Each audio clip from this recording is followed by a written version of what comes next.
सही हो गया यार। दूसरी, काली मिट्टी की जल ग्रहण करने की क्षमता कैसे होती है? कम होती है। कैसे कह सकते हैं कि साहब इनके अंदर आप जो पानी डालोगे वो पानी को ग्रहण ये कम करेगी, लेकिन जब बात आ जाती है कि जल धारण करने की क्षमता, बात करेंगे अगर जल धारण करने की क्षमता, तो वो होती है अधिक। जितना भी पानी आप डालोगे वो पूरा पानी इसमें समा जाएगा, नमी को अपने अंदर बनाकर रखती है काली मिट्टी, इसीलिए अधिक उपजाऊ भी होती है। तो काली मिट्टी के जल ग्रहण करने की क्षमता तो होती है कम और जल धारण करने की क्षमता होती है अधिक। रेत में इससे बिल्कुल उल्टा होता है। रेत में क्या होता है, जल ग्रहण करने की क्षमता अच्छी होती है लेकिन वो अपने अंदर धारण करके नहीं रख पाती, बना के नहीं रख पाती। तो याद रखना है काली मिट्टी के जल ग्रहण करने की क्षमता कम होती है और धारण करने की क्षमता क्या होती है? अधिक होती है। अब इसके बाद में हम दूसरे प्रकार की मिट्टी पर बढ़ेंगे। तो दूसरे प्रकार की मिट्टी कौन सी आ जाएगी यहां पर? मध्यम आकार के कणों वाली मिट्टी। तो मध्यम आकार के कणों वाली मिट्टी के बारे में अगर अपन बात करें तो ये नदी, इनका जो निर्माण होता है तो मुख्यतः किसके द्वारा होता है? नदियों द्वारा निर्मित मिट्टी होती है। अब क्योंकि नदियों द्वारा निर्मित मिट्टी होती है, किस प्रकार की मिट्टी? मध्यम आकार के कणों वाली मिट्टी। इसलिए पाई कहां पर जाएगी? तो जो राजस्थान के पूर्वी क्षेत्र हैं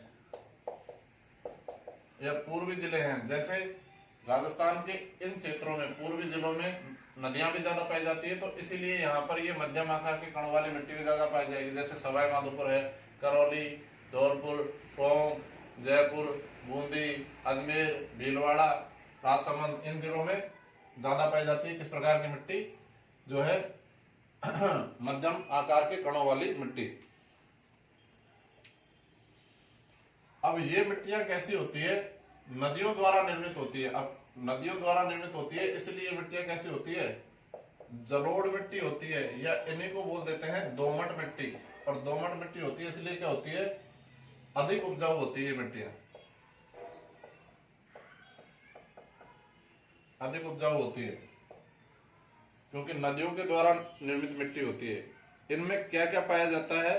तो इनमें मूल रूप से फास्फोरस, फास्फोरस के अलावा पोटाश, कैल्शियम,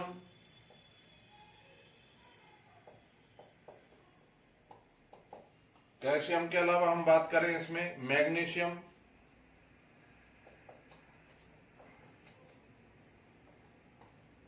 इन तत्वों की क्या पाई जाती है? अधिकता पाई जाती है। फास्फोरस, पोटाश, कैल्शियम, मैग्नीशियम, ये तत्व कौन सी मिट्टी में? मध्यम आकार के कणों वाली मिट्टी में या जलोढ़ मिट्टी में क्या पाए जाते हैं? ज्यादा पाए जाते हैं।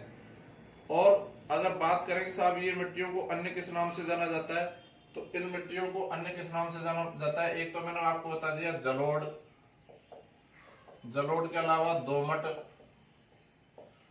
दोमट के अलावा अपन बात करेंगे कछारी मिट्टी भी कहा जाता है इनको। कछारी मिट्टी के अलावा और अगर इनका नाम तो खादर भी कहा जाता है इनको। खादर क्या होती है? नवीनतम जलोढ़ होती है, नवीन जलोढ़। इन्हीं मिट्टियों को कांप मिट्टी भी कहा जाता है। और अगर इनका वैज्ञानिक नाम देखेंगे तो वैज्ञानिक नाम इनका क्या हो जाएगा? एल्फीसोल्स, एल्फीसोल्स कहा जाता है। वापस एक बार देखिए, मध्यम आकार के कणों वाली मिट्टी, ठीक है।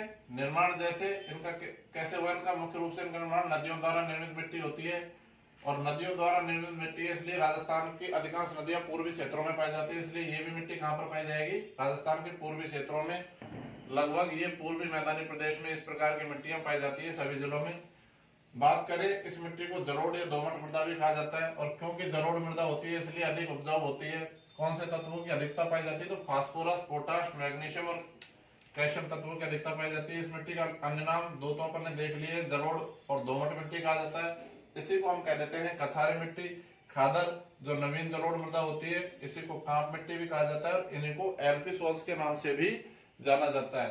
कौन सी फसलों के लिए अधिक अच्छी रहती है? तो देखिए जैसे गेहूं है, गेहूं के अलावा सरसों है, इत्यादि फसलों के लिए ये लाभदायक रहती है, अच्छी रहती है। अब बात कर लेते हैं अपन तीसरे प्रकार की मिट्टी कौन सी है। तो तीसरे प्रकार की मिट्टी जो अपनी हो जाएगी वो है मोटे आकार के कणों वाली मिट्टी। मोटे आकार के कणों वाली मिट्टी। और मोटे आकार के कणों वाली मिट्टी, इनकी विशेषता क्या होती है? पहली बात तो ये कहां पर पाई जाती है?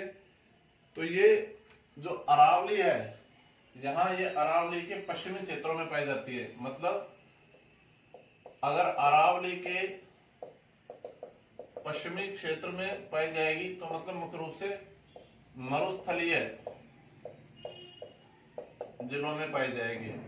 मरुस्थलीय जिले जैसे जैसलमेर है, बीकानेर है, जोधपुर, बाड़मेर, जालौर, इन जिलों में मोटे आकार के कणों वाली मिट्टी की अधिकता पाई जाती है। इसको क्या नाम से जाना जाता है? इसको बालू मिट्टी के नाम से, बलुई मिट्टी के नाम से।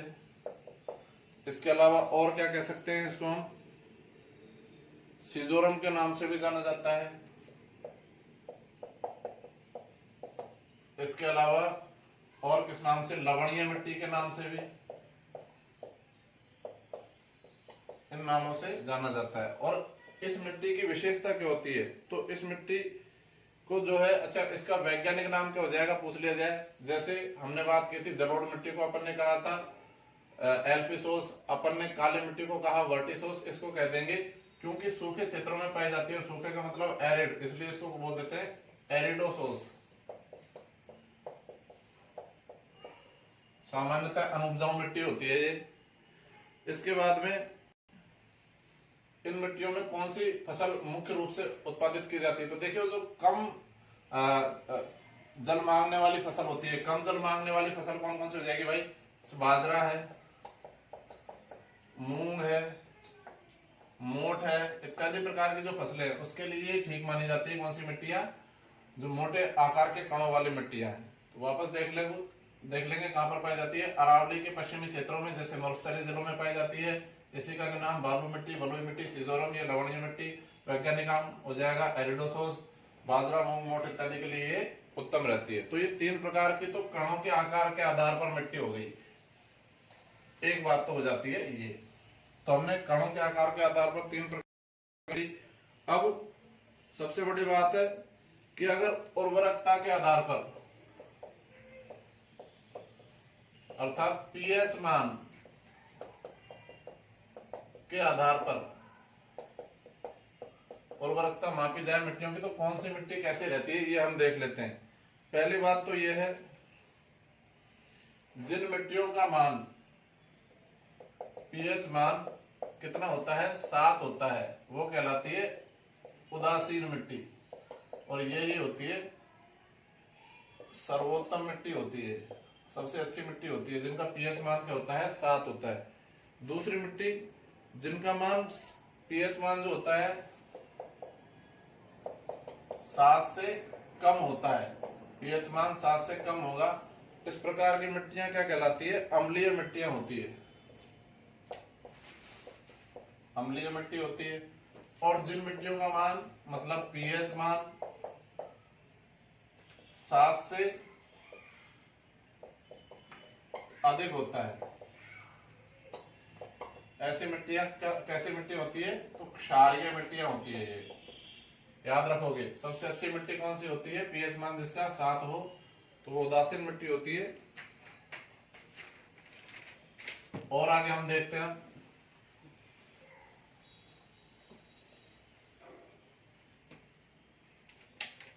अच्छा पूछा जाए मिट्टी में अम्लीयता की समस्या के समाधान के लिए,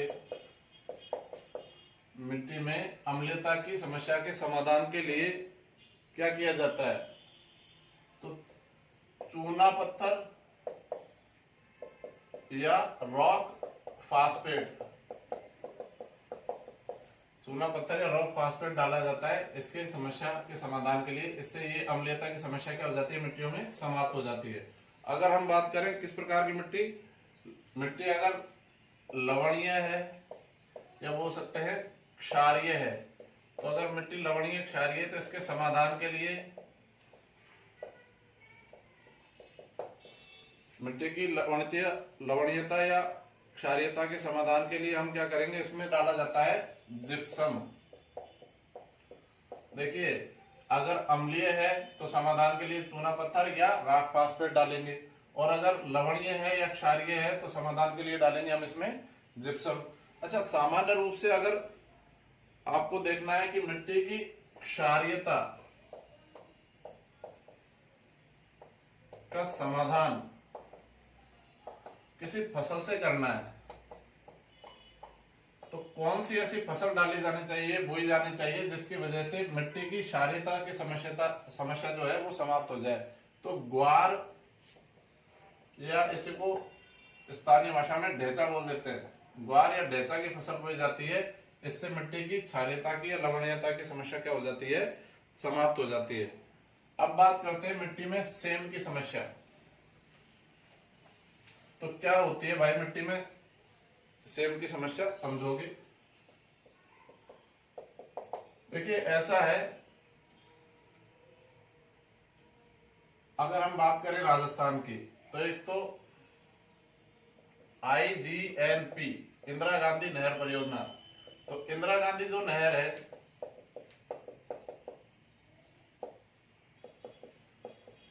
इसकी जो शाखाएं कहां पर, श्री गंगानगर और हनुमानगढ़, इनमें ये समस्या पाई जाती है। किसकी समस्या, सेम की समस्या। अब कहेंगे किसे भाई सेम की समस्या क्या होती है, तो देखो मरुस्थल में क्या होता है, जो ऊपरी जमीन होती है इस ऊपरी जमीन के नीचे चूना पत्थर पाया जाता है, और चूना पत्थर पाए जाने की वजह से जो ऊपर का पानी होता है ये जब नीचे जमीन में जाता है तो ये पूरी तरह से ये हिस्सा कठोर हो जाता है। कठोर होने के बाद ये अवशोषित नहीं करती जमीन, और ये पानी वापस से ऊपर केशिका क्रिया द्वारा चढ़ने लगता है। और जब वापस से ऊपर केशिका क्रिया द्वारा ये पानी चढ़ेगा तो इससे होगा क्या, इससे जो मिट्टी का ऊपरी भाग है वो कैसा हो जाएगा, दलदली हो जाएगा। और ये दलदली हो जाएगा तो वहां की मिट्टी क्या हो जाएगी, बेकार हो जाएगी। इसी को क्या कहा जाता है, सेम की समस्या। अब ये सेम की समस्या से पूछ लिया जाए सर्वाधिक प्रभावित जिला कौन सा है, तो सेम की समस्या से सर्वाधिक प्रभावित जिला हो जाएगा हनुमानगढ़। और अगर स्थान भी पूछ लिया जाए आप लोगों से कि भाई सर्वाधिक प्रभावित स्थान कौन सा है, तो हनुमानगढ़ में बडोपल में सर्वाधिक ये समस्या विकराल बनी हुई है। और कौन सा स्थान है जहां पर ये सेम की समस्या पाई जाती है, तो चंबल नदी में भी ये समस्या पाई जाती है। किसकी समस्या, सेम की समस्या पाई जाती है। अब इसका समाधान क्या है, तो सेम की समस्या के समाधान के लिए इंडो डच परियोजना चलाई गई है। किसके सहयोग से, कौन से देश के सहयोग से, नीदरलैंड, जिसका पुराना नाम है हॉलैंड, नीदरलैंड या हॉलैंड के सहयोग से एक परियोजना चलाई गई है, इंडोडच परियोजना, जिससे सेम की समस्या का समाधान किया जाता है। तो क्या करते हैं भाई ऐसा इसमें जिससे सेम की समस्या का समाधान होता है, ये लगाते हैं यूकेलिप्टस।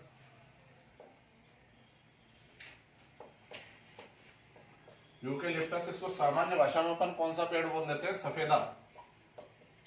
सफेदा का वृक्ष लगाते हैं जो जड़ों को एक प्रकार से अच्छे से दलदली भूमि को भी पकड़ कर रखता है। इस वजह से ये सेम की समस्या के में जो है लाभदायक होता है। तो वापस एक बार देखिए, सेम की समस्या मुख्य रूप से IGNP इंदिरा गांधी नहर परियोजना जहां जहां पर भी है वहां पर पाया जाता है।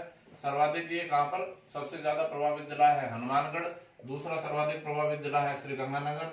और क्या होती है कि होता क्या है, जो मरुस्थलीय क्षेत्र है सामान्य तौर पर, इसके अलावा बिना मरुस्थलीय में हो सकता है, पर जहां पर ये घग्गर नदी है इसके ऊपर का, इसके जो तला है, पैदा है, इसके नीचे का जो क्षेत्र है वहां पर क्या है, चूना पत्थर पाया जाता है। और चूना पत्थर पर जब पानी लगता है तो वो ठोस हो जाता है। ठोस होने के बाद वो और बहुत ज्यादा पानी एब्जॉर्ब नहीं कर पाता, जो बाद में पानी रिसता है वो पानी केशिका क्रिया के द्वारा वापस ऊपर चढ़ जाता है। इससे ऊपर की जो भूमि है वो कैसे हो जाती है, दलदली हो जाती है। दलदली होने के कारण बेकार हो जाती है, अनउपजाऊ हो जाती है। तो ये पारिस्थितिकी संतुलन के लिए भी बेकार माना जाता है।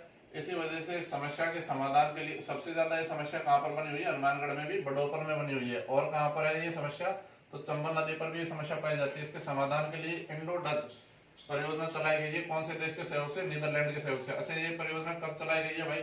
तो ये परियोजना प्रारंभ हुई है 2003 से। अब ये नीदरलैंड के सहयोग से जो परियोजना चलाई गई, इसमें क्या करते हैं, तो यूकेलिप्टस का जो पेड़ होता है, सफेदा का जो पेड़ होता है, वो लगाया जाता है। तो ये होती है सेम की समस्या, और यह इसका समाधान। प्रभावित जिला हो गया, प्रभावित क्षेत्र हो जाएंगे ये वाले सभी।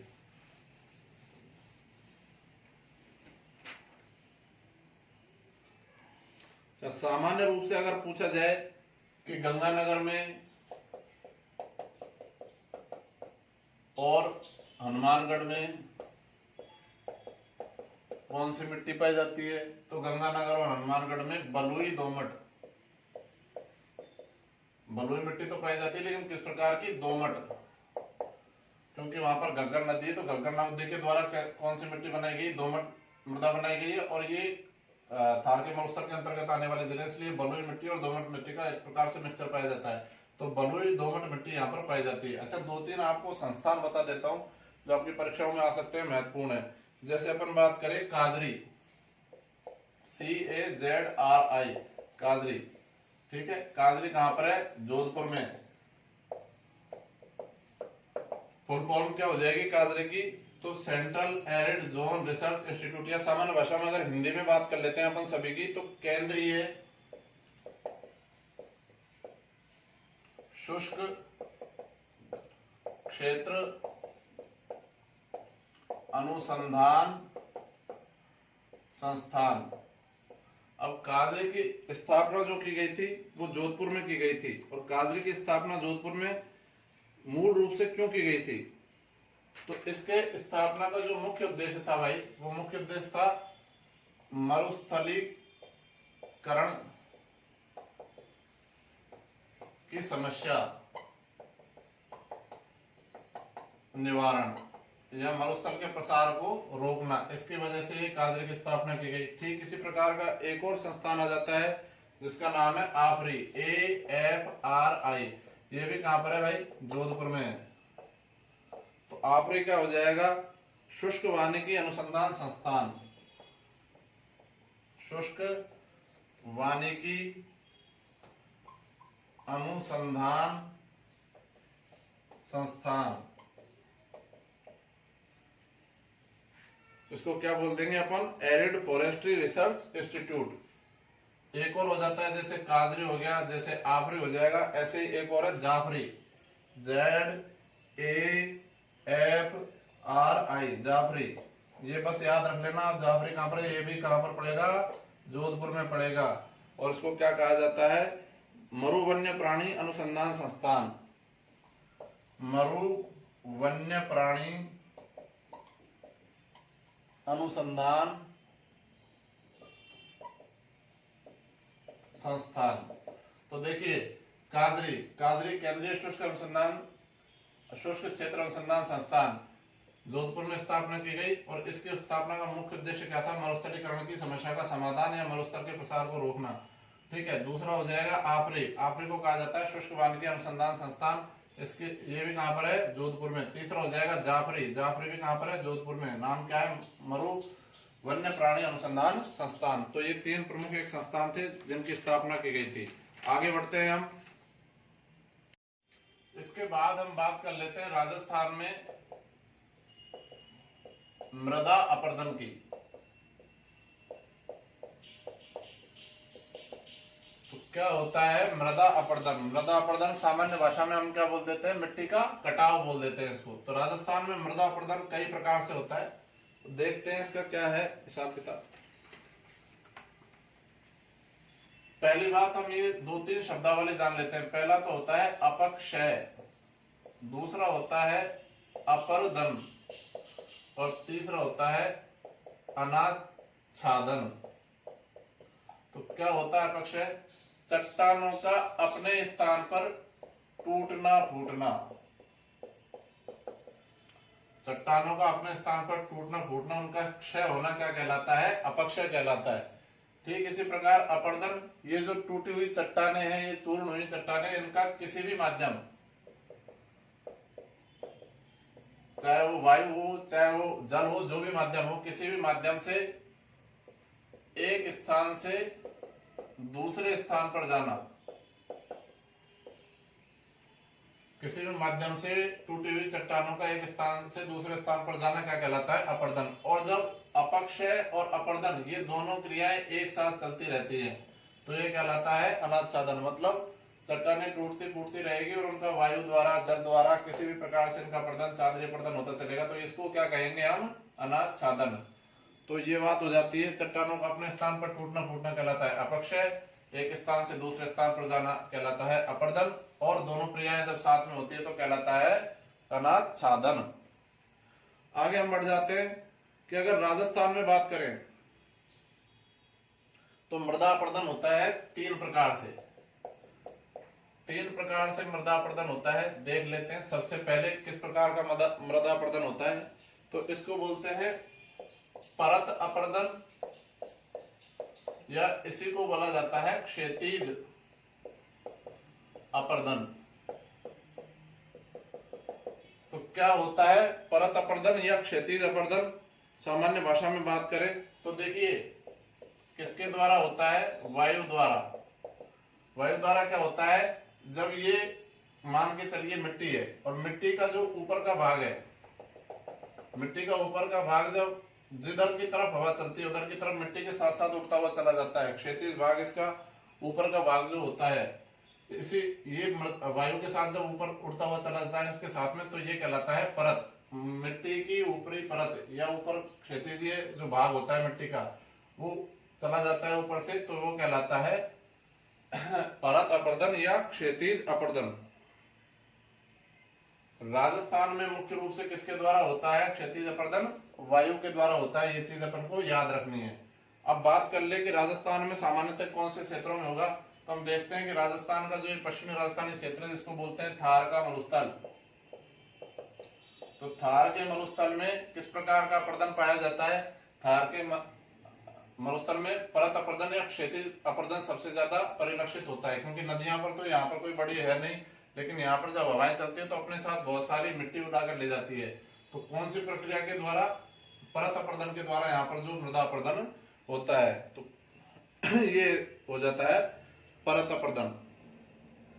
परत अपर्दन के लिए अगर आपसे पूछा जाए, अगर राजस्थान के संदर्भ में पूछा जाए कि परत अपर्दन सबसे ज्यादा कहां पर होता है, किस जिले में होता है, तो राजस्थान का जो सबसे पश्चिमी जिला है कौन सा है? जैसलमेर में सर्वाधिक परिलक्षित होता है, दिखाई देता है। कौन सा अपर्दन? परत अपर्दन। किसके द्वारा? वायु के द्वारा। और अगर पूछे न्यूनतम या सबसे कम, तो जो भी सबसे पूर्वी जिला है, अभी सामान्य रूप से अगर हम देखेंगे तो सबसे पूर्वी जिला कौन सा आ जाएगा?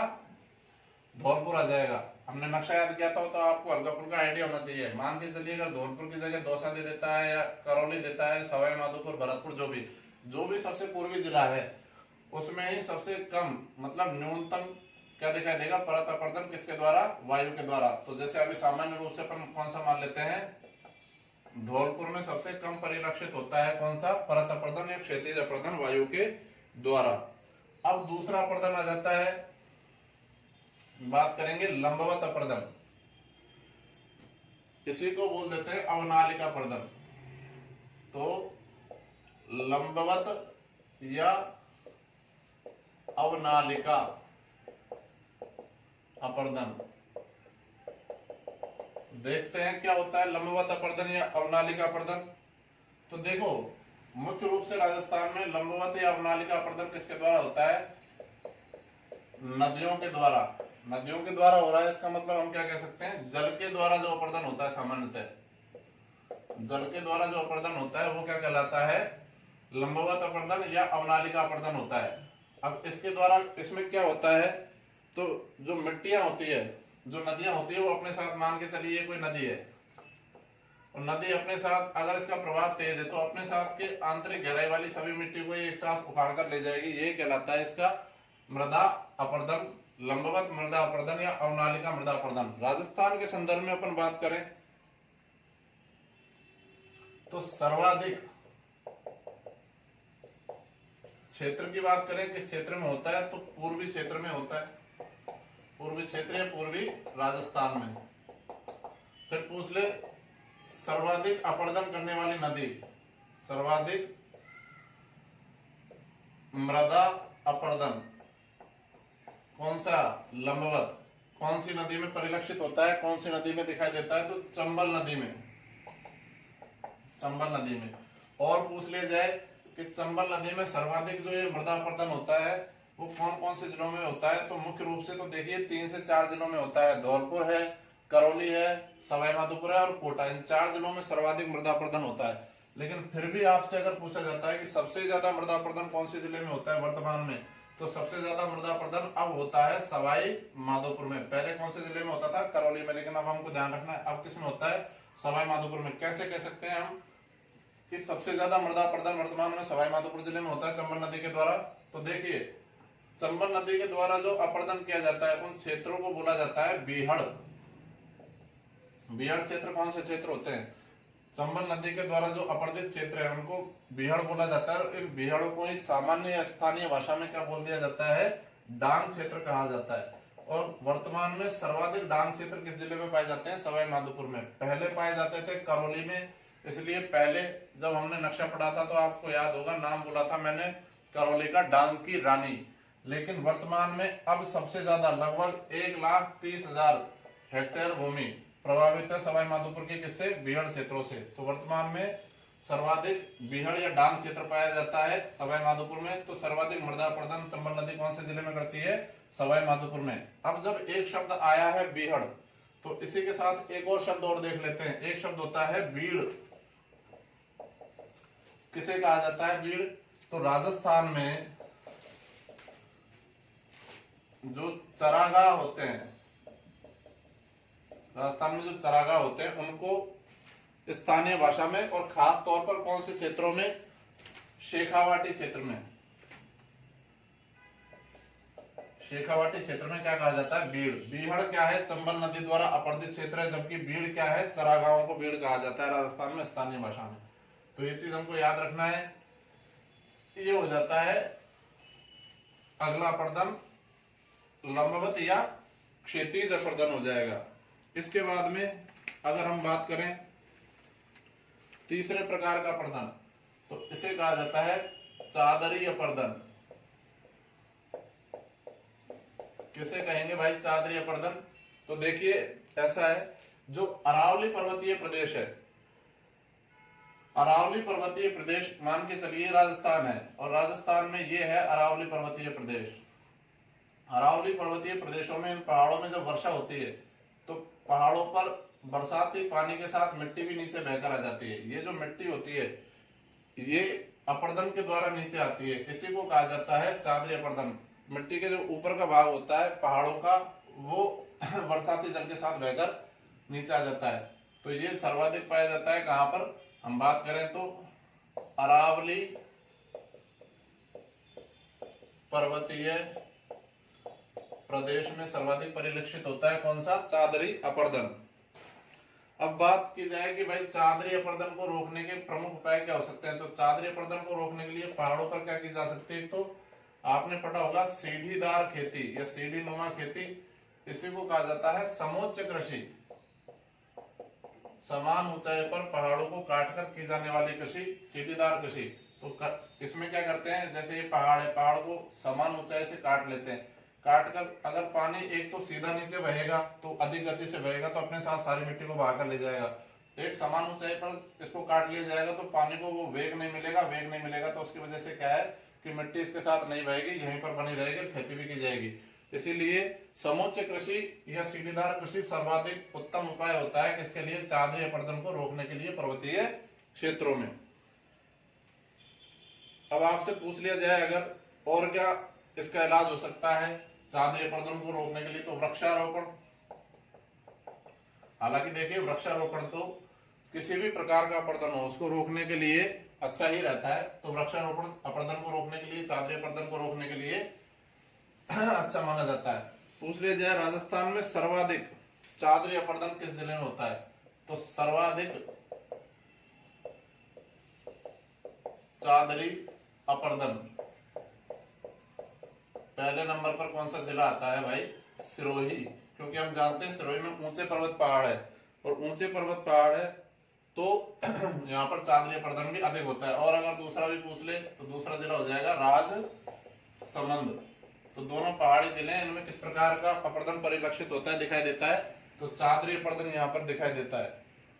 अब अगर पूछा जाए कि भाई राजस्थान की बात करें कि राजस्थान में मिट्टी का कटाव होता है, मृदा अपर्दन होता है, मृदा अपर्दन।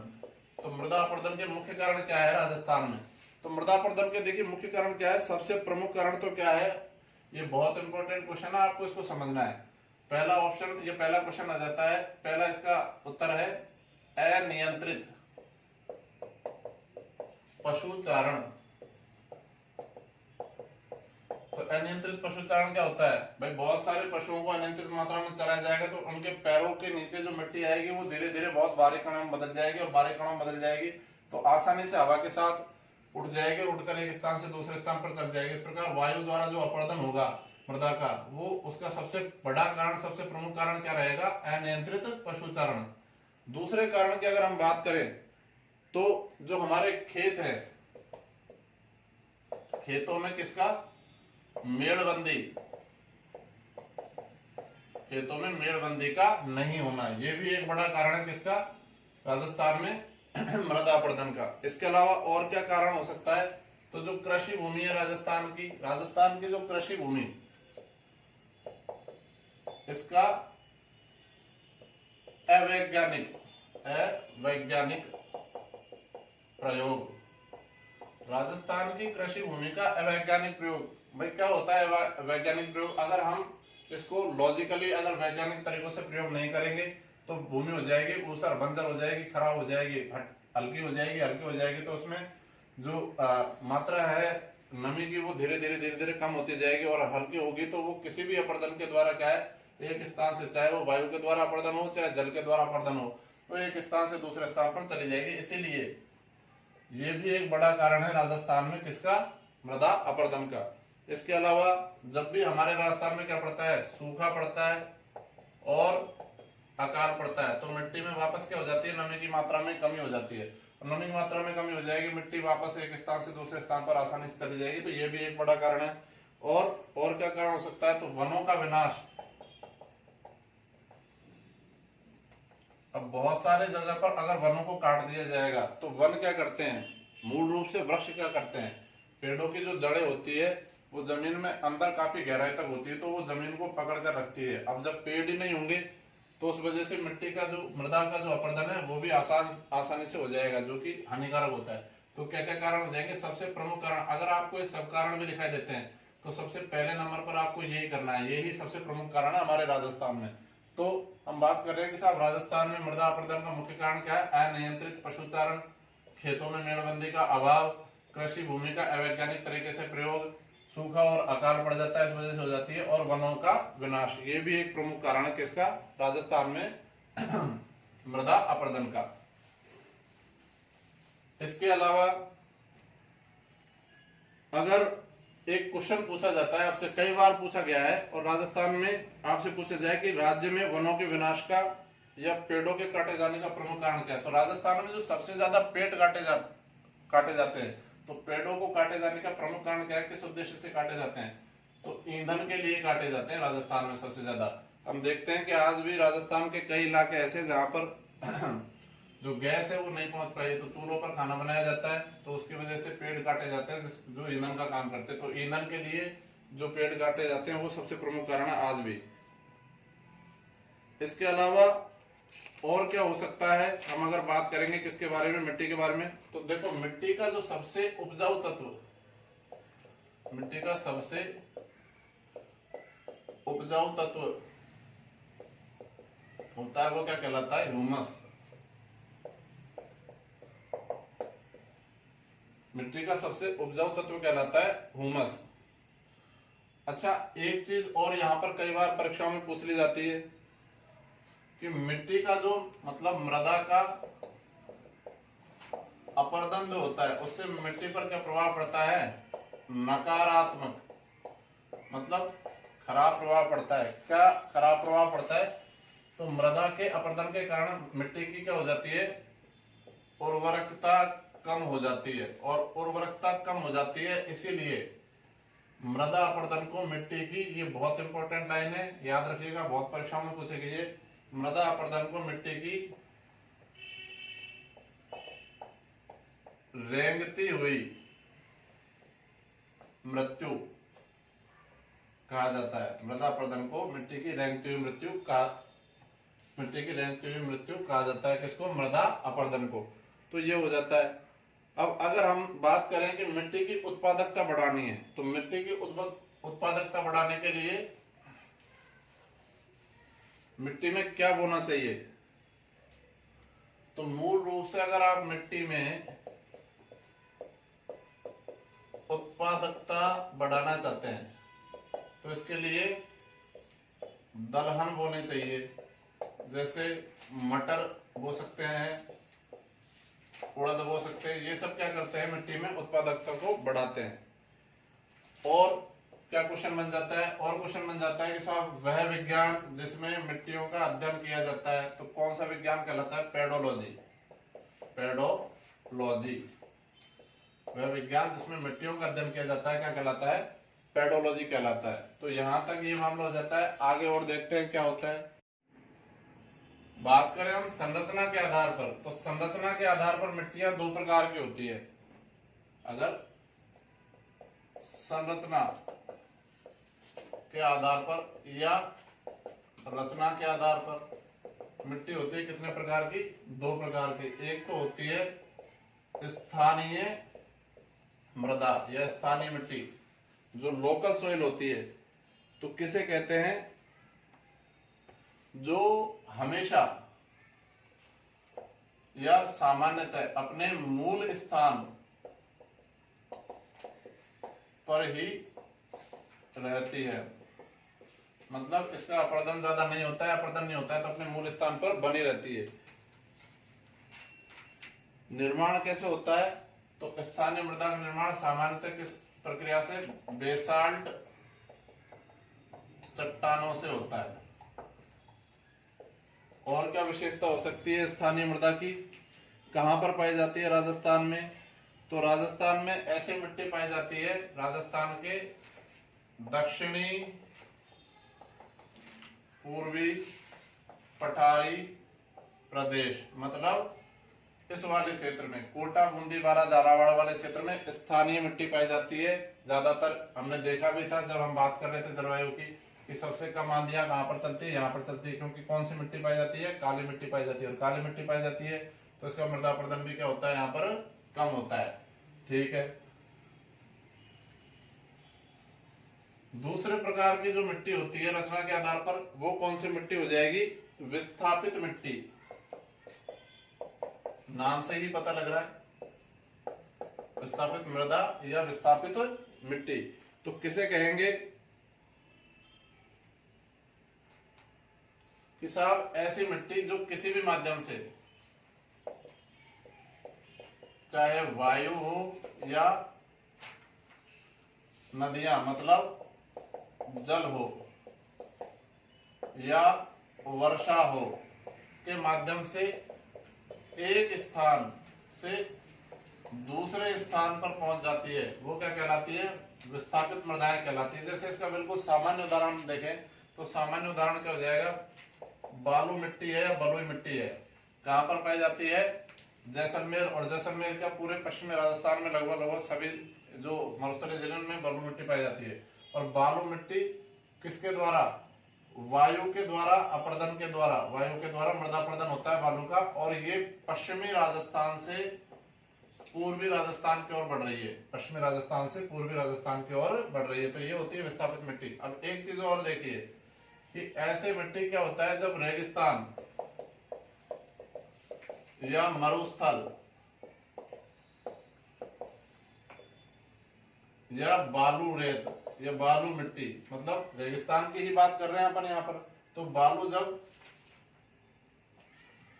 वायु अपरदन द्वारा राजस्थान के पश्चिमी क्षेत्रों से किधर के क्षेत्रों की ओर? पूर्वी क्षेत्रों की ओर बढ़ रही है, राजस्थान के पश्चिमी क्षेत्र में तो पहले से ही क्या है, मरुस्थल है, और ये पश्चिमी क्षेत्रों से अरावली के जो कटे पटे भूभाग है उनमें से होकर ये रेगिस्तान की दर की ओर बढ़ रहा है, पूर्वी राजस्थान की ओर बढ़ रहा है। मरुस्थल के इस प्रकार बढ़ने को क्या कहा जाता है, मरुस्थल का मार्च कहा जाता है। मरुस्थल का मार्च या मरुस्थल का मार्च पास्ट, मतलब एक प्रकार से मरुस्थल की परेड कहा जाता है इसको। तो ये चीज भी आप लोगों को यहाँ पर जो है ध्यान रखनी है। और हम बात करेंगे किस किस प्रकार की मृदाएं कौन कौन से जिलों में पाई जाती है। तो जैसे पहले प्रकार की बात करें अपन, भूरी मृदा, भूरी मिट्टी। भूरी मिट्टी कहां पर पाई जाएगी, अगर सामान्य बात करें भूरी मिट्टी, तो देखो राजस्थान का जो पूर्वी प्रदेश है, पूर्वी मैदानी प्रदेश, इन जिलों में कौन सी मिट्टी पाई जाएगी यहाँ पर, क्योंकि नदियों द्वारा बनाई गई मिट्टी होती है, जलोढ़ मिट्टी होती है, इसलिए राजस्थान के पूर्वी जिलों में ये पाई जाएगी। और पूर्वी जिलों में आप अजमेर से लेकर ये संपूर्ण क्षेत्र आप यहाँ पर मान सकते हैं। तो राजस्थान के कौन कौन से जिले हो जाएंगे एक प्रकार से, तो सवाई माधोपुर हो जाएगा, टोंक, जयपुर, दौसा, सवाई माधोपुर, करौली, धौलपुर, भरतपुर, अलवर, बूंदी, भीलवाड़ा, राजसमंद, ये सभी जो जिले हैं इनमें किस प्रकार की मिट्टी पाई जाएगी, भूरी मिट्टी पाई जाएगी, जलोढ़ मृदा होती है। दूसरे प्रकार की मिट्टी की अपन अगर बात करें कौन सी मिट्टी हो जाएगी, तो सीजोरम मिट्टी हो जाएगी या धूसर मिट्टी हो जाएगी।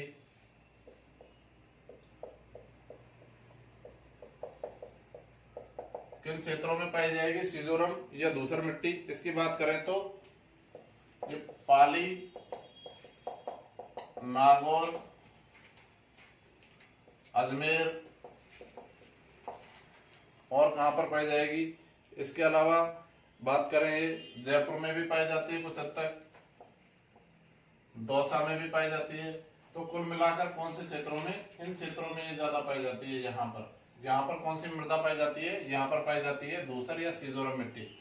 ठीक है, इसके बाद में और आगे हम देख लेते हैं तो कौन सी मिट्टी पाई जाएगी भाई। तीसरे नंबर पर अपन देख लेंगे कौन सी मिट्टी आ जाएगी यहाँ पर, लवणी, लाल बलुई मिट्टी देख लेते हैं पहले, लाल बलुई मिट्टी। अब अगर लाल बलुई मिट्टी की बात करें तो ये ज्यादातर पाई जाती है तो शेखावाटी क्षेत्र में। शेखावाटी क्षेत्र के अलावा जैसे इन क्षेत्रों में पाई जाएगी, नागौर में भी पाई जाएगी, पाली में भी पाई जाएगी, बाड़मेर और जालौर में भी पाई जाती है। तो सामान्य रूप से जो लाल बलुई मिट्टी पाई जाती है, चूरू, झुंझुनू, सीकर, नागौर, पाली, बाड़मेर और जालौर, इन क्षेत्रों में ज्यादा पाई जाती है। कौन सी मिट्टी, लाल बलुई मिट्टी यहां पर पाई जाएगी।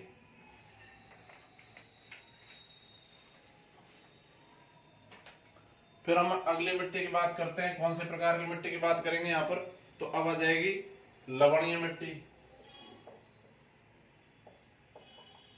तो जो लवणीय मिट्टी है वो राजस्थान में जो खारे पानी की झीलें हैं वहां पर पाई जाएगी। एक तो जितने भी खारे पानी की झीलें हैं उनके किनारे, इसके अलावा बाड़मेर में पाई जाएगी, जालौर में पाई जाएगी, बाड़मेर के भी मूल रूप से बालोतरा में पाई जाती है। कौन सी मिट्टी पाई जाती है, लवणीय मिट्टी। इसलिए आपने पढ़ा होगा जब नदियों वाला टॉपिक पढ़ा था तो हम पढ़ते हैं कि बाड़मेर में बालोतरा तक लूनी नदी का पानी कैसा रहता है, मीठा, पीने योग्य रहता है। और बालोतरा से जब ये लवणीय हो जाती है, क्योंकि मिट्टी भी कैसी है, लवणीय, तब इसका पानी कैसा हो जाता है, लवणीय हो जाता है, खारा हो जाता है। तो बालोतरा में भी मुख्य रूप से लवणीय मिट्टी यहाँ पर पाई जाती है। फिर इसके बाद में बात करेंगे लाल दोमट।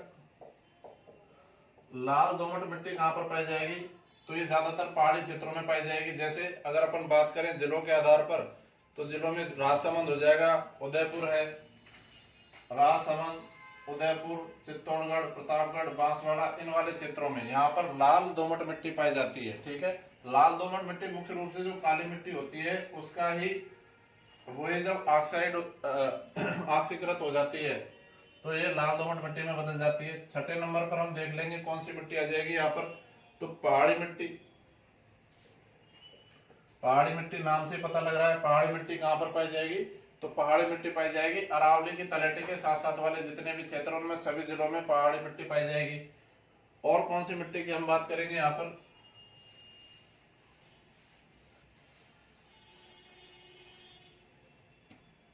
तो इसके बाद आ जाएगी बलुई मृदा या रेतीली मिट्टी। तो बलुई मृदा या रेतीली मिट्टी की अगर बात करें अपन मुख्य रूप से कौन से जिलों में पाई जाएगी, तो पाकिस्तान से सीमा बनाने वाले जितने भी जिले हैं, ये मुख्य मरुस्थल का विस्तार वाले जिले हैं, जैसे श्री गंगानगर हो जाएगा, बीकानेर है, जैसलमेर है, बाड़मेर है, इसके अलावा जो जोधपुर है उसका पश्चिमी भाग है, इन सभी क्षेत्रों में कौन सी मिट्टी पाई जाती है, बलुई मिट्टी या रेतीली मिट्टी पाई जाती है। और कौन सी मृदा हम यहाँ पर देख सकते हैं, तो जलोढ़ मृदा की अगर बात करें अपन, तो जलोढ़ मृदा कहाँ पर पाई जाती है, जलोढ़ मृदा नदियों द्वारा बनाई जाती है, और नदियों द्वारा अगर बनाई जाती है तो नदियां सर्वाधिक राजस्थान के पूर्वी मैदानी प्रदेश में ज्यादा पाई जाती है, इसलिए ये भी कहाँ पर पाई जाएगी, जैसे सवाई माधोपुर में पाई जाएगी, जैसे टोंक में, अजमेर में, इसके अलावा करौली में, धौलपुर में, जयपुर के कुछ एक क्षेत्रों में यहाँ पर पाई जाएगी जलोढ़ मृदा पाई जाती है। तो ये विभिन्न प्रकार की मृदाएं हैं जो अलग अलग राजस्थान के क्षेत्रों में पाई जाती है। और अधिक अगर अपन बात करते हैं तो राजस्थान के विभिन्न अगर प्रदेशों की बात करूं और वहां पर पाए जाने वाली मिट्टियों की बात करें, तो देख लेते हैं मूल मूल प्रदेश जहां पर कौन कौन सी मिट्टियां पाई जाती है।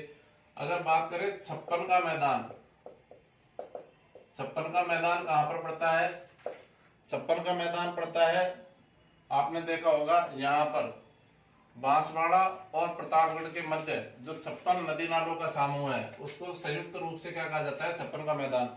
तो छप्पन के मैदान में कौन सी, एक तो लाल दोमट मिट्टी पाई जाती है या लाल जलोढ़ भी बोल सकते हैं इसको, और काली मिट्टी भी पाई जाती है यहाँ पर।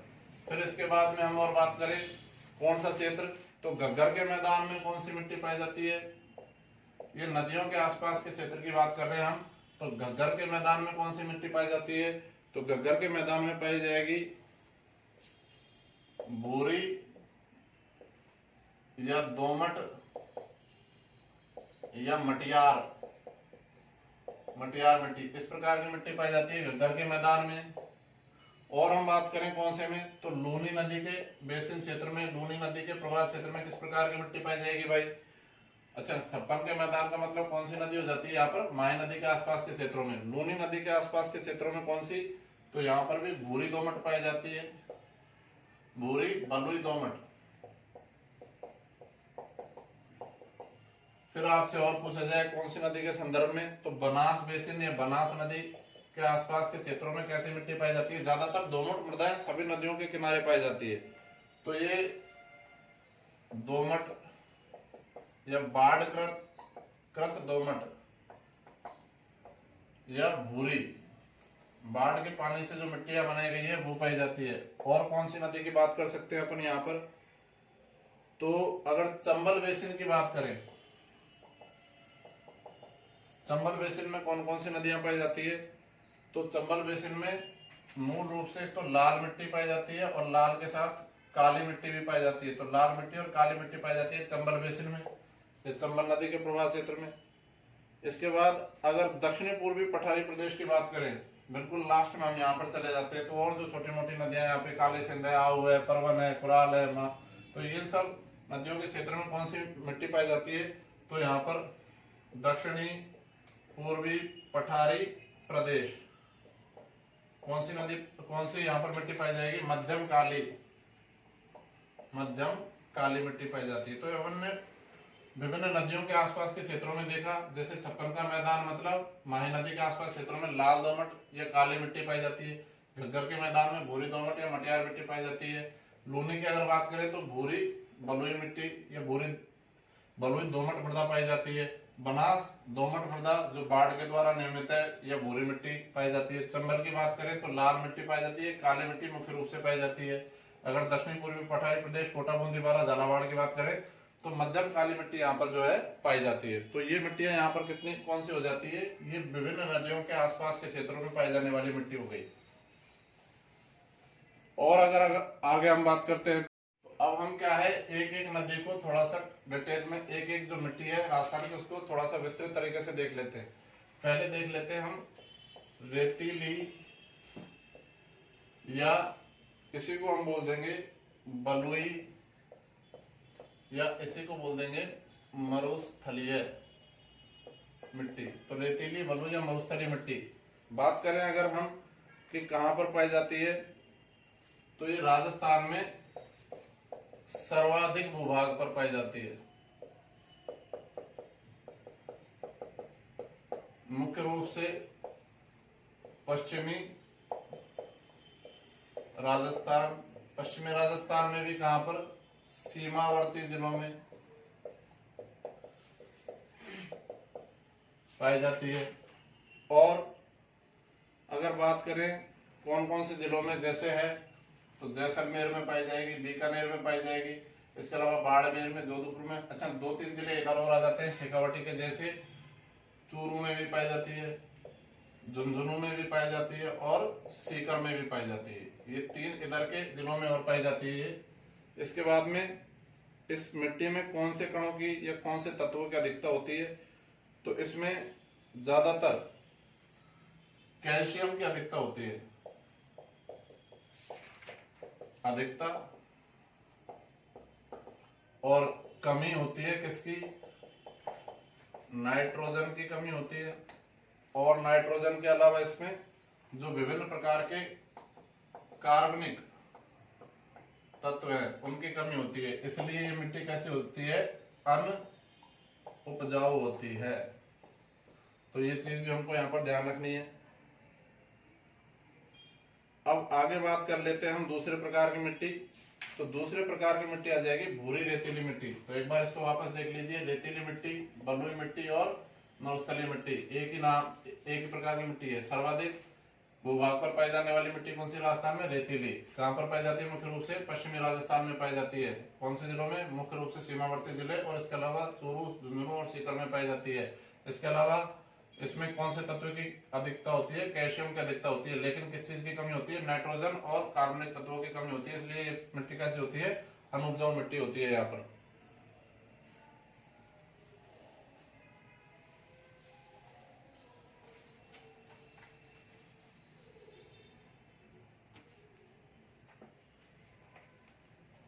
अब इसके बाद में दूसरी आ जाएगी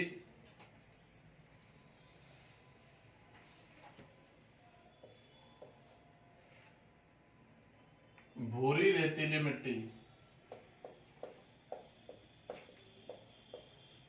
भूरी रेतीली मिट्टी, बात करें अपन भूरी रेतीली मिट्टी की,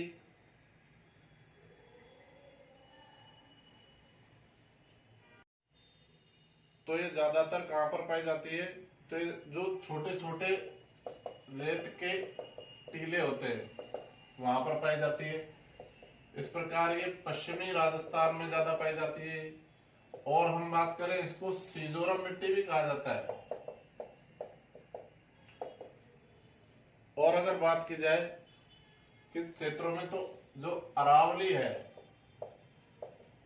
उसके पश्चिमी क्षेत्र में, और इसको क्या बोला जाता है, बांगर। बांगर क्या होती है, पुरानी जलोढ़ मृदा को बांगर कहा जाता है, जो कि अनउपजाऊ होती है। इसके अलावा और अगर अपन बात करें कि इसकी विशेषता क्या होती है, क्या पाया जाता है, क्या नहीं पाया जाता है, तो मुख्य रूप से कितने जिलों में, किन किन जिलों में पाई जाती है, तो जोधपुर है, जालौर है, इसके अलावा सीकर, चूरू है, झुंझुनू है, बीकानेर, मतलब इधर के जिलों में। और इन जिलों में, जिन जिलों में कौन सी पाई जा रही थी, बलुई मिट्टी, उन्हीं के आसपास के क्षेत्रों में कौन सी भी पाई जाती है, भूरी रेतीली मिट्टी भी पाई जाती है। अब साहब होता क्या है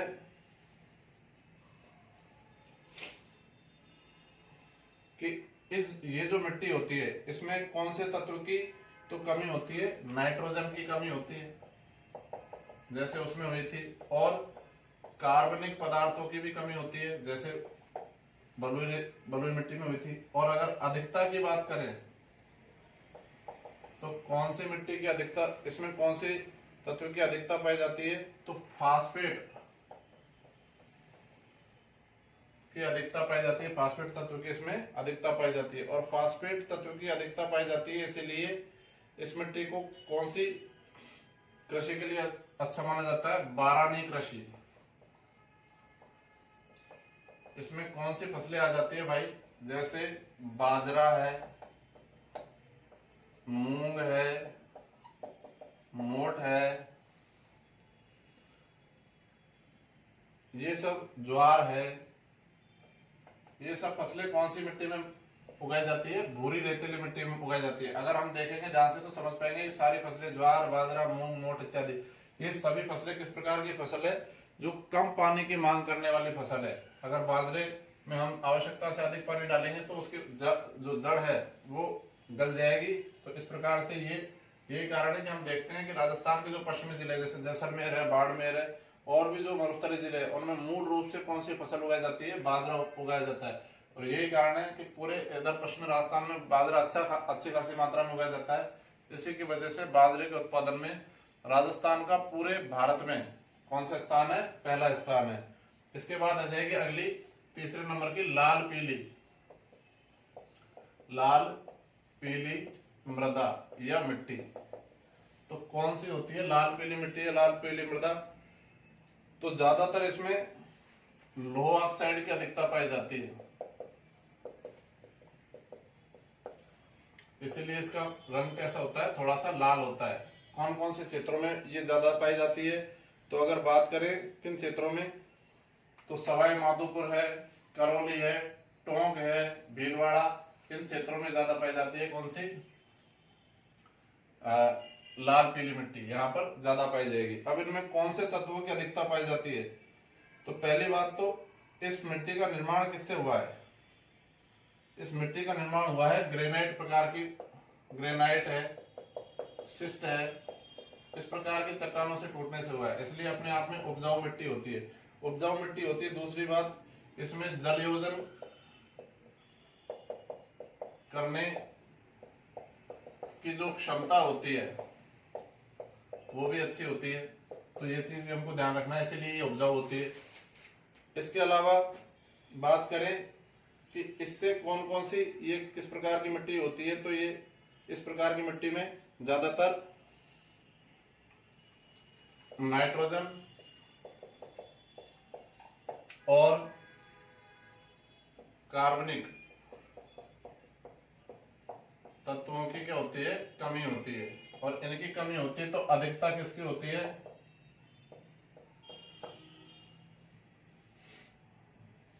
लोह ऑक्साइड की अधिकता पाई जाती है। लोह ऑक्साइड की अधिकता पाए जाने के कारण इसका रंग थोड़ा सा कैसा होता है? लाल रंग की होती है ये। तो ये चीज भी हमको यहाँ पर ध्यान रखना है। मुख्य रूप से किस प्रकार की फसलों के लिए अच्छी मानी जाती है? तो इधर की तरफ मान सकते हैं गेहूं के लिए अच्छी होती है, गेहूं के अलावा सरसों के लिए भी अच्छी होती है। इस प्रकार की फसलों के लिए अच्छी होती है कौन सी मिट्टी? लाल पीली मिट्टी। कौन कौन से जिलों में पाई जाती है? सवाई माधोपुर, करौली, भीलवाड़ा, अजमेर, टोंक, इन क्षेत्रों में ज्यादा पाई जाती है। अगले प्रकार की मिट्टी आ जाएगी, कौन सी मिट्टी आ जाएगी भाई अगले प्रकार की? तो अगली है मिश्रित लाल व काली मिट्टी। मिश्रित लाल और काली मिट्टी। तो अगर मिश्रित लाल और काली मिट्टी की हम बात करें तो सामान्यतः ये कहां से बनी है? मालवा के पठार का विस्तारित रूप भाग से बनी है। तो इस प्रकार इसमें कौन कौन से जिले आ जाएंगे? तो इसमें आ जाएगा जैसे चित्तौड़गढ़ है, प्रतापगढ़ है, बांसवाड़ा, डूंगरपुर, उदयपुर और इसके अलावा भीलवाड़ा, इसके अलावा कोटा का जो दक्षिण पश्चिमी भाग है, ये सब जिले किसमें आ जाएंगे? मिश्रित लाल मिट्टी। लेकिन मुख्य रूप से दक्षिण राजस्थान के इन जिलों में ये पाई जाती है। ठीक है, इसके बाद में हम देखते हैं कौन सी फसलों की कृषि के लिए अच्छी होती है। तो कपास की फसल के लिए अच्छी होती है। इसके अलावा मक्का की फसल के लिए भी अच्छी मानी जाती है कौन सी मिट्टी? लाल काली मिश्रित मिट्टी। अगली जो मिट्टी आ जाएगी, आपको बस क्षेत्र याद होने चाहिए और ये याद होना चाहिए कि कौन सी फसलों के लिए अच्छी मानी जाती है। तो मध्यम काली या इसी को रेगूर मिट्टी भी बोल देते हैं। मध्यम काली, रेगूर मिट्टी भी इसको बोल दिया जाता है। इसको सामान्य भाषा में कई बार काली मिट्टी भी बोल दिया जाता है। तो अगर बात करें काली मिट्टी की, तो कहां पर पाई जाती है? भाई जो ये पूरा हाड़ौती क्षेत्र है, हाड़ौती का पठार है, मूल रूप से यहाँ पर पाई जाती है। इसके अलावा भीलवाड़ा और ऊपरमाल के पठार पर भी पाई जाती है। तो हाड़ौती क्षेत्र में पाई जाती है। निर्माण इसका कैसे हुआ है? ज्वालामुखी के लावा से निर्मित मिट्टी है, इसलिए मूल रंग काला होता है, बाद में लोहा ऑक्साइड मिल जाता है तो लाल रंग की बदल जाती है ये। और पूछा जाए कि साहब इस प्रकार की मिट्टी में क्या क्या पदार्थों की अधिकता पाई जाती है, तो फास्फेट, नाइट्रोजन, इसके अलावा अगर अपन बात करें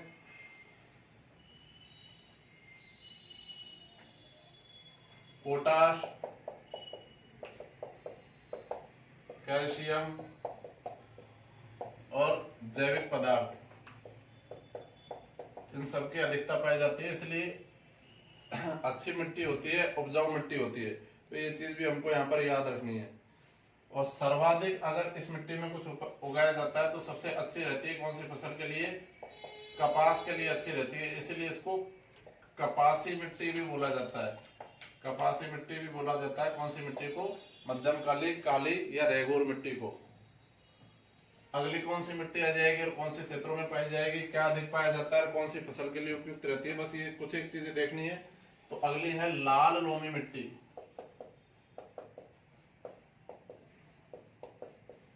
तो देखिए सामान्य रूप से जो लाल लोमी मिट्टी पाई जाती है वो राजस्थान के जो दक्षिणी भाग है, राजस्थान का दक्षिणी भाग जैसे डूंगरपुर, बांसवाड़ा, प्रतापगढ़ इत्यादि क्षेत्रों में ये ज्यादा पाई जाती है। तो राजस्थान के दक्षिणी भागों में पाई जाएगी। इसमें लौह तत्व तो होता है अधिक, लेकिन क्या कम होता है इसमें? नाइट्रोजन, कैल्शियम, इन तत्वों की होती है कमी। तो इन तत्वों की कमी होती है, लौह तत्व अधिक होता है। और ये एक किस प्रकार की मिट्टी है अगर देखा जाए तो ये स्थानीय मिट्टी है, अपना स्थान परिवर्तित नहीं करती है। और इसके लिए सबसे अच्छी जो फसल मानी जाती है वो मक्का की फसल के लिए सर्वोत्तम मिट्टी मानी जाती है लाल लोमी मिट्टी। मुख्य रूप से राजस्थान के दक्षिणी भाग, डूंगरपुर, बांसवाड़ा, प्रतापगढ़, चित्तौड़गढ़ और उदयपुर के दक्षिणी भागों में ये जो है पाई जाती है लाल लोमी मिट्टी। कुल मिलाकर कह सकते हैं कि जो माही नदी बेसिन है उसके आसपास के क्षेत्रों में कौन सी मिट्टी पाई जाती है? तो लाल लोमी मिट्टी इसके आसपास के क्षेत्रों में पाई जाती है। इसके अलावा अगर बात कर ले पर्वतीय मिट्टी, पर्वतीय मिट्टी के बारे में अपन बात कर चुके हैं, कहां पर पाई जाएगी? तो जितने भी राजस्थान के वो जिले हैं जो अरावली पर्वत श्रृंखला के सारे उनकी सबके तलहटे में कौन सी मिट्टी पाई जाएगी? पर्वतीय मिट्टी। जैसे ये यहाँ पर सिरोही में भी पाई जाएगी, उदयपुर में, राजसमंद में, कुछ एक ऐसा इसका भीलवाड़ा, अजमेर, इसके अलावा आ जाएगा जयपुर, सीकर, झुंझुनू, इन सभी जिलों में भी पर्वतीय मिट्टी पाई जाएगी। मतलब जो अरावली पर्वत श्रृंखला है उसके पाद क्षेत्र में पाई जाती है कौन सी मिट्टी? पर्वतीय मिट्टी। कुछ अंतिम मिट्टियां और देख लेते हैं हम। तो अगर हम बात करें कछारी या इसी को बोल देते हैं जलोढ़ या इसी को बोल देते हैं दोमट मिट्टी, कहां पर पाई जाती है? तो देखिए मुख्य रूप से तो जो कछारी मिट्टी है, जलोढ़ मिट्टी, उन सभी क्षेत्रों में पाई जाती है जहां पर नदियां प्रवाहित होती है और नदियों द्वारा बनाई गई मिट्टी होती है, इसलिए इसको जलोढ़ मृदा भी कहा जाता है। उपजाऊ होती है, इसलिए ये खेती के लिए अच्छी जो है मृदा मानी जाती है। इसमें मूल रूप से अगर बात की जाए तो पूर्वी मैदानी प्रदेश के अधिकांश जिलों में जैसे सवाई माधोपुर है, दौसा है, जयपुर, टोंक, बूंदी, भीलवाड़ा, अजमेर, भरतपुर, इन सभी जिलों में कौन सी मिट्टी पाई जाती है? कछारी मिट्टी पाई जाती है। इस मिट्टी में अगर हम बात करें कौन सी मिट्टी, इसमें किसकी अधिकता पाई जाती है? तो एक तो इसमें ह्यूमस की हल्की सी कमी होती है, इसके वजह से ये अगर काली मिट्टी की तुलना में बात करें तो काली मिट्टी की तुलना में तुलनात्मक दृष्टि से कम उपजाऊ होती है, लेकिन इसमें ज्यादातर नाइट्रोजन की अधिकता होती है और नाइट्रोजन की जो अधिकता होती है उसके कारण इसकी उर्वरकता जो ह्यूमस की कमी के कारण कम हुई थी वो संतुलित हो जाती है और इसी वजह से ये कैसी मृदा मानी जाती है? उपजाऊ मृदाओं की श्रेणी में आती है। कौन सी? कछारी या जलोढ़ मृदा। तो ये इसकी विशेषता हो जाएगी। अगर हम बात करें कि कौन कौन सी फसलें इसमें आ जाती है। तो लगभग किसी भी प्रकार की फसल, मुख्य रूप से गेहूं है, चावल है मतलब धान, इसके अलावा सरसों है, इन फसलों की कृषि के लिए अच्छी मानी जाती है कछारी मृदा। फिर हम देख लेते हैं और कौन कौन सी मिट्टियां राजस्थान में पाई जाती है। तो भूरी रेतीली, दोमट, भूरी रेतीली दोमट। अब भूरी रेतीली दोमट की बात करें तो राजस्थान के ऊपर उत्तर की ओर 2 जिले कौन कौन से, एक तो गंगानगर है, एक हनुमानगढ़ है, इन जिलों में पाई जाती है। इसके अलावा अगर हम बात करेंगे तो अलवर के क्षेत्रों में भी पाई जाती है और सीकर झुंझुनू के भी। जो कौन सी नदी है, तोराबाटी बेसिन। तोराबाटी बेसिन किसे कहा जाता है, कांतली नदी का अपवाद क्षेत्र कहलाता है तोराबाटी बेसिन। इन क्षेत्रों में भूरी रेतीली दोमट मृदा पाई जाती है। होने को तो मिट्टी कैसी है, रेतीली है, पर क्योंकि नदियों द्वारा निर्मित है इसलिए दोमट या जलोढ़ मृदा होने के कारण कुछ हद तक ये कैसी होती है, उपजाऊ होती है। तो ये चीज याद रखनी है। मुख्य रूप से कहां पर पाई जाएगी, तो गंगानगर और इसके अलावा हनुमानगढ़, सीकर है, झुंझुनू है और इसके अलावा अलवर के कुछ क्षेत्रों में पाई जाती है। तोराबाटी बेसिन में मुख्य रूप से पाई जाती है। तोराबाटी बेसिन किसे कहा जाता है, कांतली नदी के प्रवाह क्षेत्र को तोराबाटी बेसिन कहा जाता है। और कांतली नदी को क्या कहा जाता है, तोराबाटी की गंगा भी कहा जाता है। अंतिम बात करेंगे हम सेकंड लास्ट नदी की, अगर मिट्टी की अगर बात करते हैं तो कौन सी मिट्टी हो जाएगी यहां पर, भूरी या सामान्य कछारी मिट्टी। इसी को भी क्या बोल दिया जाता है, इसे रेतीली मिट्टी भी बोल दिया जाता है। तो अगर इस मिट्टी के बारे में हम बात करें तो यहाँ पर ये भी कहां पर पाई जाती है, श्री गंगानगर और हनुमानगढ़ मतलब राजस्थान के उत्तरी भागों में पाई जाती है। और इसके अलावा बनास बेसिन में पाई जाती है। और कहां पर पाई जाएगी, तो बनास बेसिन के अंतर्गत सभी जिले आ जाते हैं, जैसे राजसमंद है, इसके अलावा भीलवाड़ा है, अजमेर है, टोंक है, सवाई माधोपुर, करौली, धौलपुर, इन सभी जिलों में पाई जाती है। अगर व्यावसायिक फसलों की कृषि की दृष्टि से देखी जाए तो उत्तम मानी जाती है कौन सी मिट्टी, कछारी, भूरी कछारी मिट्टी जो है इसके व्यावसायिक फसलों की कृषि हेतु उत्तम मानी जाती है। और अंतिम हम देख लेते हैं, अच्छा सामान्य रूप से एक और पूछ लिया जाए कि कौन सी, तो जायद की फसल, जायद की फसल में क्या आ जाते हैं, सभी प्रकार के फल एवं सब्जियां जो अपने आप में व्यावसायिक फसलें मानी जाती है, उनकी फसलों की कृषि के लिए कौन सी भूरी मिट्टी उपयुक्त होती है। और अंत में हम देख लेते हैं कौन सी मिट्टी, तो अंत में हो जाएगी लवणीय मिट्टी। तो लवणीय मृदा, लवणीय मृदा का विस्तार मुख्य रूप से कहां पर पाया जाएगा, तो यहां पर एक तो प्राकृतिक रूप से बाड़मेर, जालौर, जैसा कि मैंने आप लोगों को बताया था कि लूनी नदी का पानी बालोतरा तक कैसा रहता है, पीने योग्य रहता है, और बालोतरा बाड़मेर में पड़ता है। उसके बाद जालौर में भी बहती है लूनी नदी, तो वहां पर भी खारा रहता है। तो इन क्षेत्रों में जो मिट्टी है वो कौन सी पाई जाएगी, लवणीय मिट्टी पाई जाएगी। और किसकी अधिकता पाई जाती है, तो सोडियम क्लोराइड, इसको सामान्य भाषा में नमक भी बोल देते हैं, खाने का नमक, इसकी अधिकता पाई जाती है। इसी की वजह से इन नदियों का पानी जो है कैसा हो जाता है, खारा हो जाता है यहाँ पर। तो ये कुछ विशेष प्रकार की मिट्टियां राजस्थान में हो जाती है। और वैज्ञानिक आधार पर अगर हम वर्गीकरण की बात करें तो राजस्थान में वैज्ञानिक आधार पर 5 प्रकार की, वैसे वैज्ञानिक आधार पर 11 प्रकार की नदियां मिट्टियां पाई जाती है, लेकिन राजस्थान में कितने प्रकार की, 5 प्रकार की मिट्टियां पाई जाती है। किस आधार पर, वैज्ञानिक आधार पर, जो इनका नाम रखे थे हमने थोड़ी देर पहले बात की थी, जैसे एरिडोसोल्स है, एल्फिसोल्स है, इस प्रकार की मिट्टियों की अगर हम बात करते हैं तो पहले नंबर पर हम देख लेते हैं इसको। सबसे पहले बात करेंगे एरिडोसोल्स, नाम में ही दिखाई दे रहा है, एरिड का मतलब होता है सूखा। एरिडोसोल्स अगर मिट्टी की बात करें तो मुख्य रूप से ये कहां पर पाई जाएगी, तो मुख्य रूप से राजस्थान के पश्चिमी क्षेत्रों में पाई जाएगी जहां पर सूखा संभावित क्षेत्र होता है। दूसरी मिट्टी की अगर हम बात करेंगे कि साहब कौन सी मिट्टी है, तो दूसरी है एंटीसोल्स।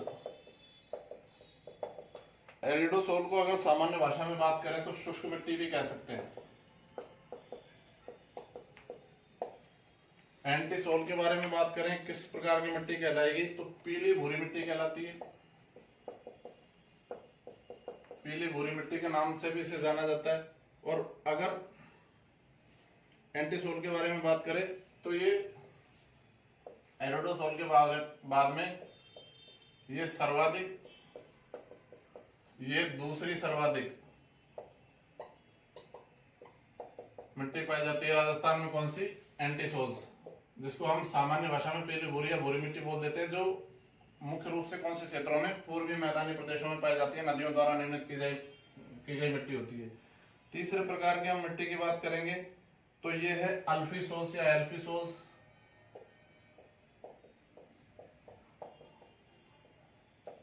सामान्य भाषा में बोल देते हैं जलोढ़ मृदा। तो जलोढ़ मृदा का विस्तार भी मुख्य रूप से राजस्थान के पूर्वी मैदानी प्रदेशों में पाया जाएगा, मुख्य रूप से नदियों के आसपास के प्रवाल क्षेत्रों में पाया जाएगा। तो राजस्थान के पूर्वी मैदानी प्रदेशों में नदियों के आसपास के क्षेत्र जैसे भी है, जैसे सवाई माधोपुर है, टोंक है, राजसमंद है, इसके अलावा बूंदी है, अजमेर है, भीलवाड़ा, राजसमंद, चित्तौड़गढ़, इन सभी जिलों में कौन सी मिट्टी का पाया जाएगा? एल्फीसोल्स पाया जाएगा। चौथी प्रकार की जो मृदा पाई जाती है राजस्थान में, इंसेप्टिसोल्स।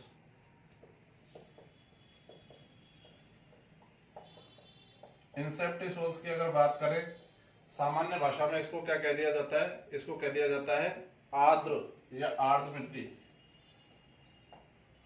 तो ये इसमें आर्द्रता की मात्रा अच्छी खासी होती है, इसलिए ज्यादातर ये कौन से क्षेत्रों में पाई जाती है? जहां पर पानी की उपलब्धता अच्छी रहती है। जैसे अगर बात कर लेंगे तो टोंक है, सवाई माधोपुर, प्रतापगढ़, चित्तौड़गढ़, भीलवाड़ा, राजसमंद, इन क्षेत्रों में पाई जाती है।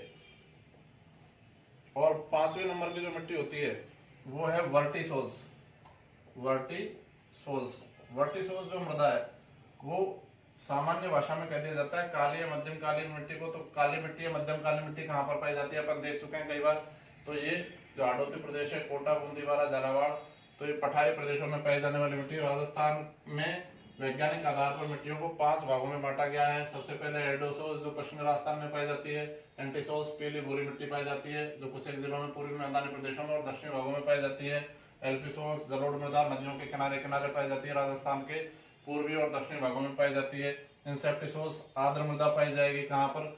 जैसे सवाई माधोपुर में पाई जाएगी, जैसे भीलवाड़ा में, इसके अलावा टोंक में, चित्तौड़गढ़ में, राजसमंद में, इन क्षेत्रों में पाई जाएगी।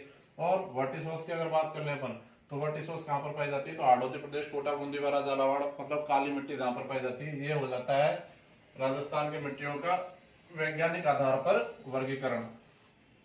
और अंत में हम जो देखेंगे वो क्या देख लेंगे हम कि मृदा अपर्दन को, एक तो अपर्दन के लिए एक वृक्ष लगाया जाता है, कौन सा होता है? सुबबूल। सुबबूल का वृक्ष उत्तम माना जाता है, जड़ें गहरी होती है, काफी अंदर तक चली जाती है, मिट्टी को पकड़ कर रखती है, इसलिए जो सुबबूल होता है ये जो है मृदा अपर्दन के उपाय के लिए अच्छा माना जाता है। अब हम मिट्टी से संबंधित कुछ एक फैक्ट देख लेते हैं और इसके अलावा कुछ एक प्रश्न भी देख लेते हैं। अगर बात की जाए कि भाई राजस्थान में सर्वाधिक कृषि भूमि, राजस्थान में सर्वाधिक कृषि भूमि किस जिले में है? लास्ट अंतिम दौर में चल रहे हैं तो इसको ठीक से सुने समझे। अब यहाँ से क्वेश्चन बोलूंगा मैं।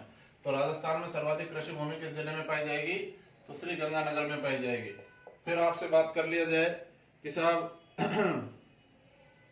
राजस्थान में सर्वाधिक बंजर भूमि, राजस्थान में सर्वाधिक बंजर भूमि कहां पर पाई जाएगी? जैसलमेर में पाई जाती है सर्वाधिक बंजर भूमि। फिर हम बात करेंगे कि राजस्थान में सर्वाधिक परती भूमि, राजस्थान में सर्वाधिक परती भूमि पाई जाएगी जोधपुर में। याद रखने, सीधे सीधे क्वेश्चन है, बार बार परीक्षाओं में रिपीट होते हैं ये, और लगभग सभी परीक्षाओं में आए हुए प्रश्न है, इसलिए आपको कोई भी यहाँ पर लापरवाही नहीं करनी है, ढंग से सुनना समझना है। हमने पिछले 1-1.5 घंटे में जो सुना समझा है उसका सार है एक प्रकार से। तो अगला जो क्वेश्चन आपका, अगला जो फैक्ट हो जाएगा आपका, वो क्या हो जाएगा कि राजस्थान में सर्वाधिक व्यर्थ पठारी भूमि। तो राजस्थान में सर्वाधिक व्यर्थ पठारी भूमि कौन से जिले में? राजसमंद में पाई जाती है। बात करें साहब राजस्थान में सबसे कम बोया गया क्षेत्र, सबसे कम बोया गया क्षेत्र, तो सबसे कम बोया गया क्षेत्र कौन से जिले का है? जैसलमेर का है। ठीक है, आगे हम देखेंगे कि राजस्थान में अभी वर्तमान में देखा जाए तो राजस्थान के संदर्भ में हम ये कह सकते हैं कि राजस्थान में 12 अस्थायी और 8 स्थायी मृदा प्रयोगशालाएं हैं। ये मृदा प्रयोगशाला क्या होती है? जैसे कोई भी किसान है, उसको वो अपने खेत की मिट्टी का सैंपल लेकर जाएगा और ये दिखाएगा कि साहब मेरे खेत में जिस प्रकार की मिट्टी है उस प्रकार की मिट्टी में किस प्रकार का जो है फसल सबसे ज्यादा बढ़िया रहेगी वहां की मिट्टी के आधार पर। तो उसके लिए लैब बनी हुई है, वहां पर प्रयोगशालाएं बनी हुई है। तो 12 तो ऐसी अस्थायी प्रयोगशालाएं हैं और 8 अस्थायी प्रयोगशालाएं राजस्थान में। तो इस चीज का भी आप लोगों को यहाँ पर ध्यान रखना है। अब बात करें कि राजस्थान के कितने जिलों में, तो राजस्थान के साथ 14 जिलों में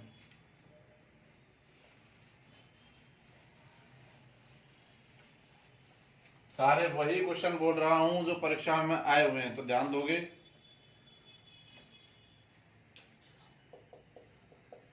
बंजर, राजस्थान में बंजर भूमि विकास कार्यक्रम कितने जिलों में चल रहा है भाई? 14 जिलों में चल रहा है। ये चीज भी आपको याद रखनी है। आगे बात कर ली जाए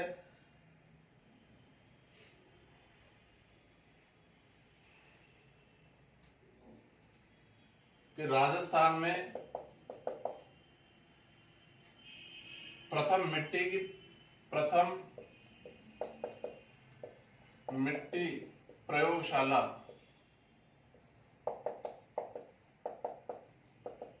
कहां पर? जोधपुर में। और कब स्थापित की गई? 1958 में स्थापित की गई। ये चीज भी आप लोगों को यहाँ पर ध्यान रखना है। इसके अलावा अगर मरु प्रसार कार्यक्रम की बात करें तो मरु प्रसार कार्यक्रम राजस्थान के कितने जिलों में चल रहा है? 10 जिलों में चल रहा है। ऊपर है बंजर भूमि विकास कार्यक्रम, ये 14 जिलों में है, जबकि मरु प्रसार कार्यक्रम चल रहा है 10 जिलों में। तो ये सारी बातें आपको यहाँ पर याद रखनी है। हमने लगभग अधिकांश मिट्टियों से संबंधित जो फैक्ट है सभी देख लिए, और जितना मुझे आशा है इसमें से बाहर नहीं जाएगा कोई भी क्वेश्चन। तो एक बार आप वापस से ये वीडियो को पूरे को देखें और ढंग से इस चीज को देखने के बाद में जितने भी क्वेश्चन आप करेंगे सभी का आंसर आपको मिलता जाएगा।